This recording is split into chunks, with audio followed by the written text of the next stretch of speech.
नमस्कार दोस्तों, आपका अपने चला अपना बचपन में बहुत बहुत स्वागत है। आप अक्षरा सिंह के फैन है तो वीडियो को लाइक शेयर कमेंट जरूर करें।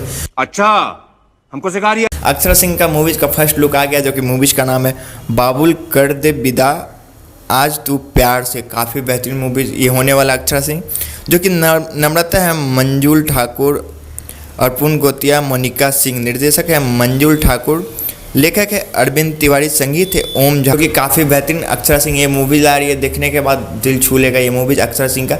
जो कि आज ही इसका पोस्टर रिलीज किया गया है। कुछ दिन में एंटरटेन रंगीला यूट्यूब चैनल पे जल्द से जल्द ये रिलीज किया जाएगा। आई होप आप लोग को वीडियो अच्छा लगे तो लाइक कर दे, चैनल को सब्सक्राइब कर ले ताकि ऐसे अपडेट लाता रहूँ। आप हमसे बात करना चाहते हैं, हमसे जुड़ना चाहते हैं, नीचे डिस्क्रिप्शन इंस्टाग्राम का लिंक दिया गया है, वहाँ से बात कर सकते हैं, जुड़ सकते हैं। मिलते हैं नेक्स्ट वीडियो में, तब तक के लिए धन्यवाद, बाय। ठोक दीजिए महाकाल का ठोक लीजिए 5,000 लौटे दिख जाना चाहिए।